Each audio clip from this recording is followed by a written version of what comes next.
Assalamualaikum warahmatullahi wabarakatuh. Perkenalkan, nama saya Darso STNT dari Prodi Teknologi Informasi Fakultas Ilmu Komputer Universitas Amikom Purwokerto. Di sini saya akan mempresentasikan pernyataan diri dosen dalam unjuk kerja Tridharma Perguruan Tinggi dalam bidang pengajaran. Saya akan menjelaskan salah satu mata kuliah yang saya ampu, yaitu mata kuliah Logika dan Teknik Digital, kode mata kuliah PSTIW 051 dengan bobot MKU 3 SKS. Mata kuliah ini bisa diambil pada semester ganjil, khususnya semester 1. Sifat mata kuliah ini adalah wajib. Saya akan menjelaskan deskripsi mata kuliah Logika dan Teknik Digital ini secara singkat, yaitu yang pertama, mata kuliah ini akan memberikan pemahaman mengenai konsep dasar logika teknik digital dan implementasinya. Selanjutnya, mahasiswa mampu memahami dasar-dasar logika digital beserta perangkat keras digital yang digunakan untuk aplikasi alat kendali. Adapun outcome pembelajaran atau CPNK dari mata kuliah ini, yaitu yang pertama, mampu menjelaskan konsep dan peranan pembelajaran logika digital serta secara perkembangannya. Yang kedua, mampu merancang sistem digital. Yang ketiga, mampu memahami input, output, dan pemproses yang digunakan dalam sistem digital. Yang keempat, mampu menjelaskan perbedaan sistem digital dan analog. Yang kelima, mampu membangun proyek akhir berdasarkan masalah yang diangkat. Selanjutnya, capaian pembelajaran atau CPL pada mata kuliah ini dibagi menjadi 4 bagian. Yang pertama, CPL sikap. Di sini diharapkan mahasiswa mampu menunjukkan sikap bertanggung jawab atas pekerjaan di bidang keahliannya secara mandiri. Yang kedua, CPL keterampilan umum. Mampu menunjukkan kinerja mandiri, bermutu, dan terukur dalam mengambil keputusan secara tepat dalam konteks penyelesaian masalah di bidangnya. Dan yang ketiga, CPL keterampilan khusus. Mampu mengaplikasikan penggunaan teknologi informasi komunikasi untuk mendukung pelaksanaan tugas dan peranannya. Kemudian yang terakhir adalah CPL pengetahuan. Mahasiswa diharapkan menguasai pengetahuan tentang sistem digital, konsep sistem digital, dasar-dasar komponen digital, dan memahami input, output, dan pemproses yang digunakan dalam sistem digital sebagai perangkat keras yang digunakan. Di setiap perkuliahan, saya selalu menyampaikan kontrak perkuliahan sebagai bentuk kesepakatan antara dosen dan mahasiswa. Adapun hal-hal yang ada pada kontrak perkuliahan diantaranya adalah deskripsi mata kuliah, CPMK, CPL, RPS, rencana pembelajaran semester, dan mekanisme perkuliahan. Selanjutnya, bahan kajian atau materi pembelajaran dari pertemuan 1 sampai pertemuan terakhir diantaranya adalah sebagai berikut. Pertama adalah pengantar logika teknik digital, yang kedua adalah sistem bilangan, yang ketiga adalah gerbang logika dasar, keempat rangkaian aritmatika dasar, 5 pengubah kode, dan yang keenam teknik implementasi dan penyederhanaan rangkaian digital, dan yang ketujuh perangkat pengendali mikro, yang kedelapan adalah flip-flop, dan yang sembilan adalah konverter ADC dan DAC. Selanjutnya, sistem pembelajaran pada mata kuliah logika teknik digital adalah sebagai berikut. Mata kuliah ini diampu oleh satu dosen. Jumlah pertemuan 14 kali tatap muka teori dan praktikum, ditambah dengan 2 kali ujian TS dan UAS, sehingga total pertemuannya adalah 16 kali pertemuan. Sedangkan beban waktu pembelajaran pada mata kuliah logika teknik digital yaitu 3 SKS yang terbagi menjadi 2 SKS teori dan 1 SKS praktikum. Adapun metode pembelajaran yang saya gunakan pada pembelajaran logika teknik digital ini adalah yang pertama, pemaparan materi, yang kedua, tutorial modul praktikum, yang ketiga, yaitu diskusi kelompok, yang terakhir, yaitu tugas project atau final project. Selanjutnya, di sini saya akan menjelaskan terkait interaksi saya dengan mahasiswa. Yang pertama tentunya adalah interaksi secara tatap muka. Pada perkuliahan teori, saya menggunakan media pembelajaran secara luring ataupun secara daring menggunakan aplikasi Zoom Meeting atau Google Meet. Kemudian pada perkuliahan praktikum, kami melakukan praktikum di laboratorium komputer. Selanjutnya sebagai pendukung komunikasi pembelajaran digunakan yaitu aplikasi media sosial, grup WhatsApp. Kemudian yang terakhir adalah Learning Management System. Mahasiswa akan diarahkan untuk menggunakan platform els.tamihome.purwokerto.ac.id untuk mendownload materi yang di-share oleh dosen dan juga mengumpulkan tugas-tugas perkuliahan. Selanjutnya, saya akan menjelaskan sistem penilaian dari mata kuliah Logika Teknik Digital ini. Adapun indikator penilaian pada mata kuliah Logika Teknik Digital ini adalah yang pertama adalah presensi, yang kedua adalah diskusi dan tanya jawab dan kuis, kemudian yang ketiga adalah tugas, kemudian yang keempat adalah UTS atau ujian tengah semester, kemudian yang kelima adalah UAS atau ujian akhir semester. Komponen penilaian terhadap beberapa indikator tadi diantaranya, yaitu yang kelengkapan dan ketepatan jawaban yang diberikan, kesempurnaan hasil tugas yang dikumpulkan dan dipresentasikan. Kemudian untuk kontrak perkuliahan, di sini saya dan mahasiswa bersepakat untuk memberikan bobot pada penilaian. Yang pertama adalah presensi 10%, diskusi, tanya jawab dan kuis 15%, tugas 20%, kemudian UTS 25%, kemudian UAS adalah 30%. Demikian penjelasan mengenai deskripsi mata kuliah dan teknis pelaksanaannya. Selanjutnya akan ditampilkan video cuplikan kegiatan belajar mengajar pada mata kuliah Logika Teknik Digital yang saya ampu, khususnya di pertemuan keempat dilakukan secara luring. Pernah dengar teori aljabar? Pernah. Teori aljabar pernah ya? Itu di mata kuliah apa? Aljabar linear matrik. Apa? Aljabar linear matrik. Aljabar linear matrik itu matematika ya? Oke. Kelima. Kemudian kalau peta Carnot sudah belum? Peta Carnot sudah belum? Belum. Aljabar dan peta Carnot ini adalah metode atau cara untuk menyederhanakan sebuah persamaan. Ya, itu metode cara. Ya, di sini ada dua itu ya. Nanti kita jelaskan. Ya. Yang pertama adalah penyederhanaan ini bersama logika ini dalam rangkaian logika digital ini dapat diperoleh keuntungan. Yang pertama adalah contohnya itu mengurangi jumlah pemakaian komponen, pastinya mengurangi biaya yang diperlukan, waktu yang diperlukan untuk penyelesaian rangkaian menjadi lebih singkat, respon dari sistem menjadi lebih cepat karena waktu tunda delay di rangkaian berkurang, ukuran fisik dari rangkaian lebih kecil, bobot rangkaian menjadi lebih ringan, rangkaian akan lebih mudah dianalisa.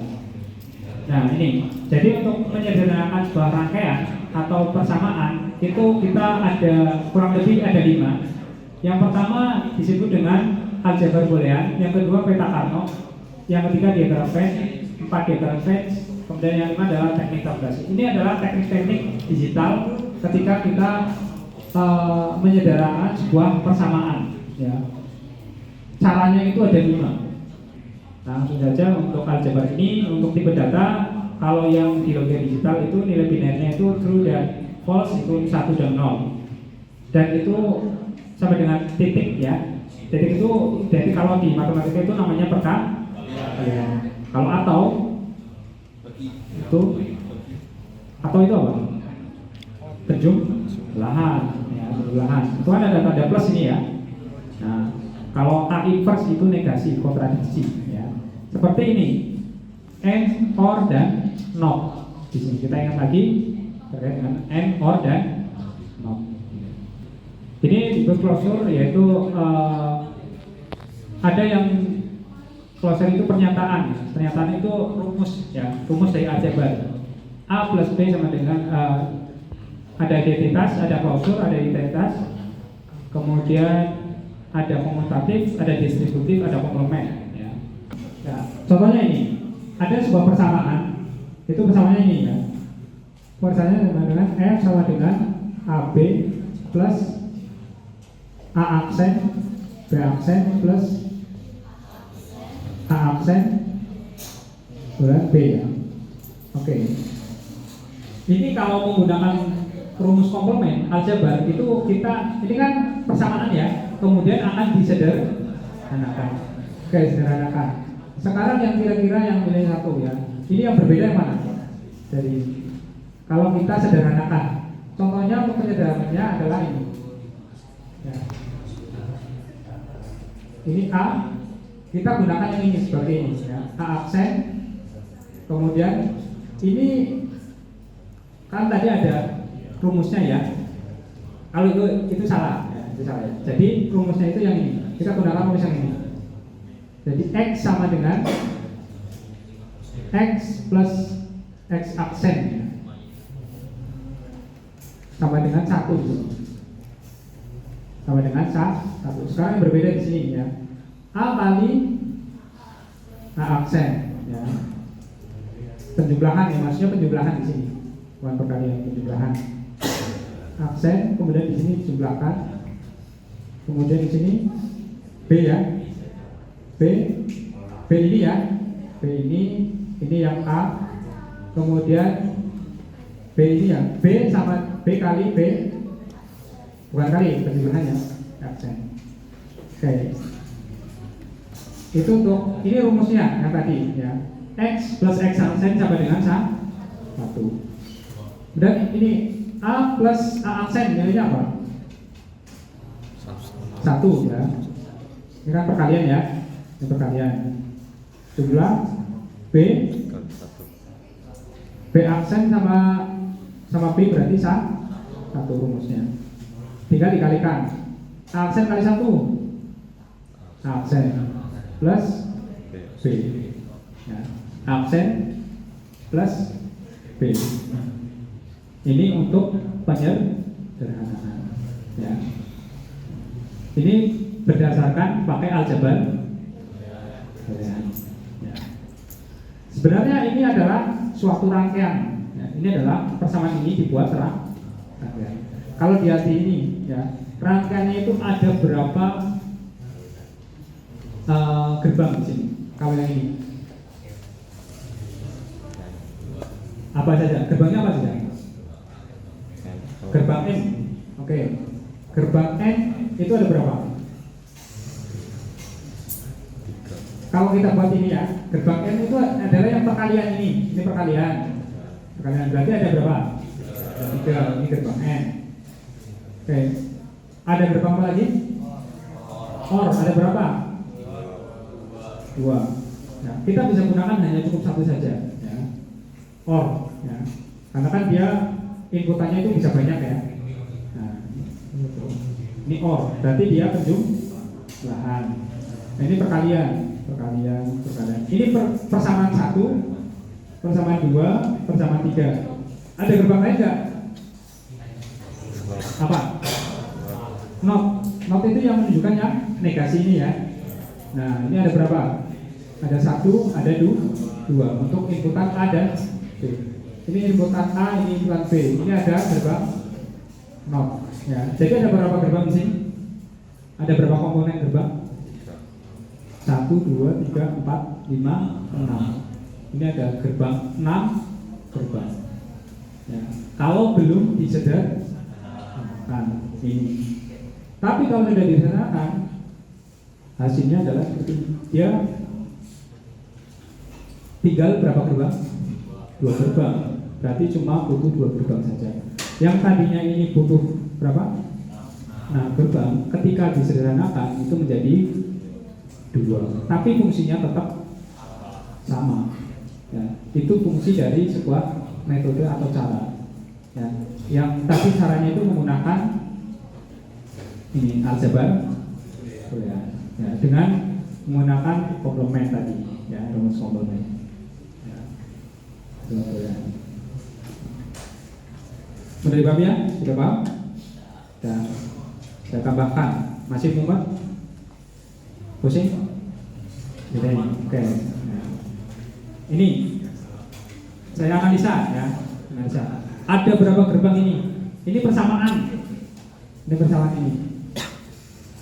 Dari persamaan ini itu ada berapa gerbang? Berapa komponen gerbangnya ada berapa? Dari persamaan itu. Tadi kan udah menjawab nih persamaan ini ya. Kalau yang itu dari persamaan itu komponen gerbangnya ada berapa? Ya, yang pakai jempol berapa? Mas, berapa? 14. Oke. Mas ini ada berapa gerbang? 12. Ya, yang berapa yang pink? Ada berapa gerbang? Yang pink, warna pink, ada berapa gerbang? Komponen 11. Oke, Masnya, ada berapa gerbang? 12. Oke. Yang belakang, yang laki-laki, ya, yang ngomong. Ada berapa gerbang? Hah? Apa? Oh, 12. Yang depan? Masnya yang berapa? 12 gerbang. Oke. Ya, ini adalah hasil dari ini ya. Hasil dari persamaan ya. Kita ambil yang nilainya adalah nilainya outputnya itu bernilai 1. Ya. Berarti ini nanti bisa dilihat di sini. Ada berapa gerbang? Apakah sampai 11 sampai 12? Ada 8 gerbang. Ya. Ada 8 gerbang. Ini kan bisa dilihat nih ya. Nah, ini kan persamaan 1 ya. Persamaan 1 berarti gerbang N. Persamaan 2 gerbang N 2. Ini persamaan 3 gerbang N ini 3. Ini udah 4. Untuk penjumlahan ini jadi 1 saja ya. 1. Untuk inputan itu karena dia itu A, B, C itu ada notnya semuanya ya. Itu berarti ada 3. Inputannya kan cuma A, B dan C. Karena di sini ada A inverse, B inverse, C inverse, maka dia dibuat dinotkan ada. Berarti cuma ada 8 komponen gerbang. Nah, itu kalau belum disederhanakan. Ketika sudah disederhanakan menggunakan teknik aljabar, ini tekniknya ya. Itu cuma ada 3 gerbang. Nah, implementasinya ini jadi A aksen, B aksen, C plus A aksen, B aksen ya, B C aksen plus AC. Nah, di sini itu ada teknik lagi, yaitu kita gunakan yang berarti yang ini ya. A ini kan berbeda ya, B aksen dengan B ya, itu nilainya 1 ya, maka A C ya, kita bagi 2 lah intinya, dibagi 2 ini. Yang ini tetap dulu ya. Kemudian A aksen ditambah A aksen, tetap A aksen. B aksen dengan B 1, C dengan C aksen 1 ya. Aksen plus AC. Jadi kita bagi 2 di sini untuk penyederhanaannya lebih sederhana. Dari 4 persamaan menjadi 2 persamaan. Nah, ini untuk rangkaiannya tinggal ada 3. Jadi yang 8 itu ketika kita menggunakan teknik aljabar ya, untuk penyusunannya ya, caranya disederhanakan itu menjadi berapa? 3 komponen saja ya. Maka dari itu di sini terkait dengan kesimpulannya di sini yaitu penyederhanaan ini, logika ini dia mengurangi jumlah komponen pastinya. Yang tadinya 8 menjadi 3. Kemudian tambah lagi mengurangi biaya. Tadinya kan mungkin biayanya dari 8 komponen nih, biayanya berapa kan banyak ya. Yaitu bisa berubah biayanya drastis.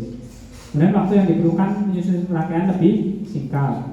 Respon dari sistem lebih cepat karena rangkaiannya itu sederhana, maka responnya lebih cepat. Ukurannya itu menjadi lebih kecil, bobotnya ringan, kemudian rangkaian akan lebih mudah dianalisa. Tadi kan kalau yang banyak itu kan sulit ya analisa yang kerusakannya, tapi kalau sederhana maka analisanya lebih mudah. Selanjutnya adalah dengan menggunakan peta Carnot ya, Carnot map ya. Berarti ini adalah teknik prosesnya untuk menyederhanakan hanya membutuhkan pemetaan, hanya butuh peta saja ya. Tapi ada syaratnya di sini ya, nanti ada syaratnya. Contohnya adalah peta Carnot. Ini ada sebuah persamaan X aksen Y aksen plus X Y aksen. Kalau menggunakan aljabar kita gunakan ini caranya. Tapi menggunakan peta Carnot itu ada pemetaannya ini. M0, M1, M2, M3. Ini sudah pakemnya ini ya. Pakemnya ini.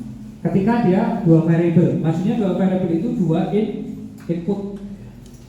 Ini kan dua input ya, X dan Y. Tapi di sini X dan Y, misalkan inputan A dan B atau inputan X dan Y itu harus yang memiliki outputnya bernilai 1. Ini ya, yang nilainya 1. Jadi yang bisa disederhanakan oleh peta yang nilainya adalah 1, outputnya maksudnya. Misalkan di sini X-nya 0, kemudian Y-nya 0, outputnya 1. Nah, di sini. Kemudian kalau ini X-nya 1, Y-nya 0. Ini ya, nilainya 1. Kalau yang lain misalkan ini adalah 0, outputnya 0. Jadi nggak digunakan ini karena dia outputnya nilainya 0. Kemudian tadi 1 yang outputnya 1. Yang kedua adalah yang berdekatan. Yang paling dekat. Yang paling dekat ini. Ini nilainya 1, ini nilainya 1, ini nilainya 0, ini nilainya 0. Maka yang ini nggak digunakan. Tinggal yang ini saja. Berarti ini yang menggunakan teknik komplement tadi. Ya. Ini kan 0 kan identik dengan aksen ya. Ya kan? Ya. 0 itu identik dengan aksen. Ini kan sama aja kita menuliskan 0 lah. Kalau persamaannya berarti X aksen sama Y aksen. Nah, ini yang dihilangkan tadi seperti tadi, yaitu yang X aksen plus X. Ini. Berarti nilainya 1. Ya. X aksen plus X nilainya 1. Maka tinggal apa? Kali atau plus, tinggal Y aksen plus Y aksen itu sama dengan Y aksen tetap ya. Maka hasilnya adalah Y aksen ya. Sama dengan ini. Kalau ini berdasarkan aljabar, kalau ini berdasarkan peta Karno. Oke. Tinggal kita menghilangkan ini yang beda nih, X aksen plus X ini dihilangkan, udah ketemu, tinggal Y aksen saja. Nah, itu peta Karno. Jadi yang penting syaratnya outputnya itu bernilai 1.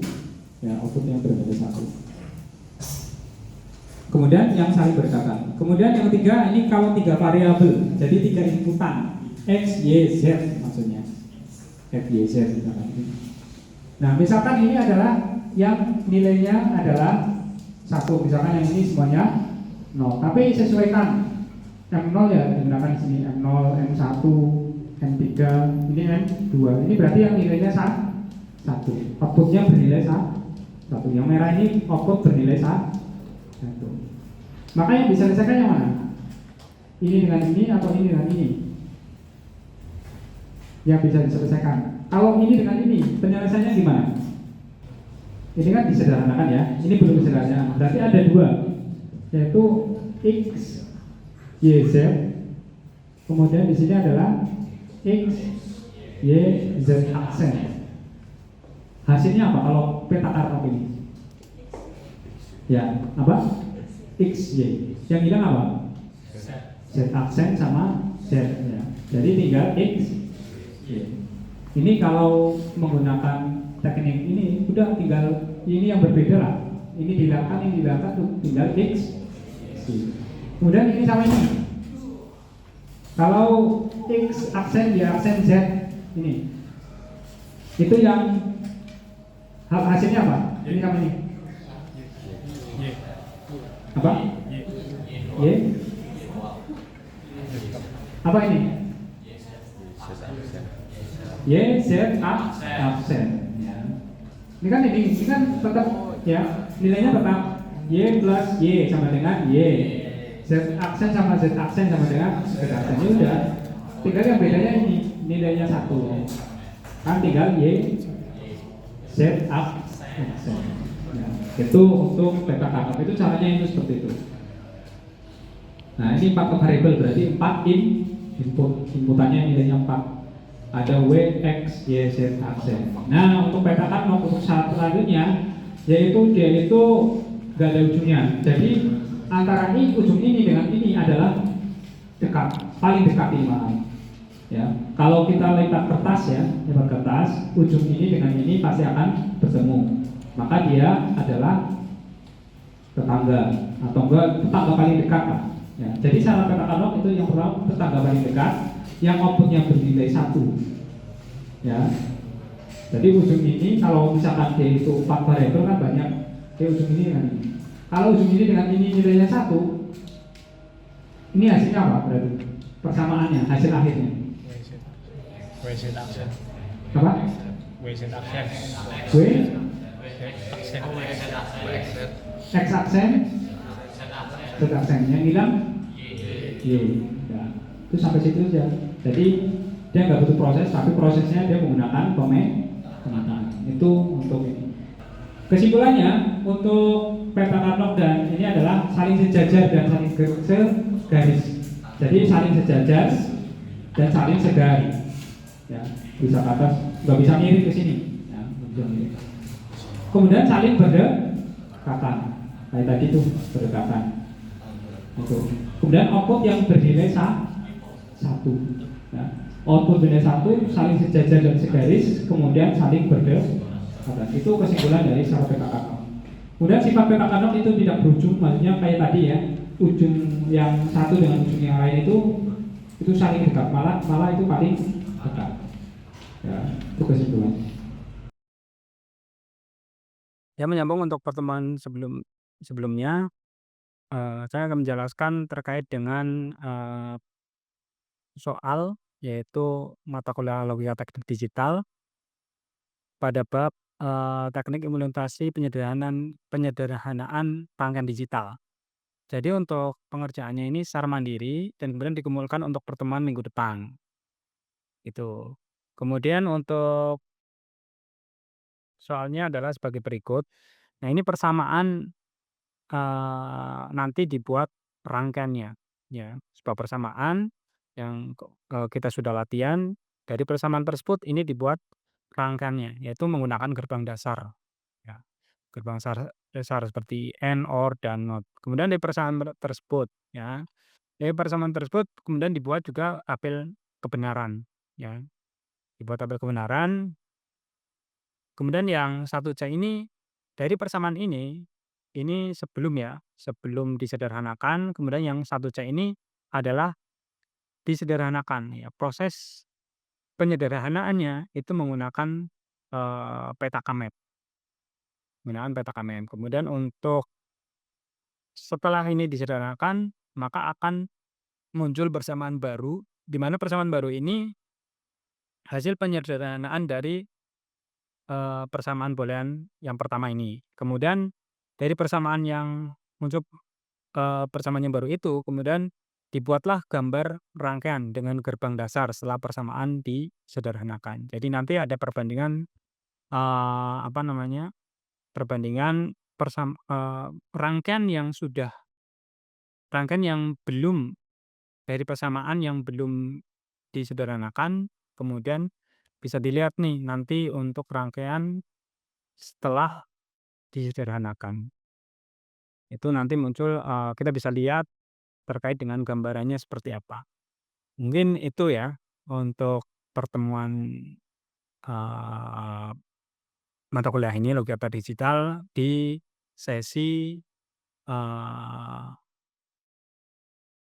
eee, soal ini, ya. Mudah-mudahan karena soal ini sebagai tugas yang harus salah satu nilai tugas yang harus dibuat oleh setiap mahasiswa, ya, nilai asesmen. Jadi silakan untuk mahasiswa untuk bisa mengerjakan tugas ini dengan baik dan jangan lupa untuk dikumpulkan di minggu depan. Demikian video pemaparan pernyataan diri dosen unjuk kerja Tridharma Perguruan Tinggi yang saya sampaikan. Semoga informasi yang saya sampaikan dapat memberikan gambaran secara jelas dari proses kegiatan belajar mengajar yang saya lakukan di dalam kelas. Terima kasih atas perhatiannya. Wassalamualaikum warahmatullahi wabarakatuh.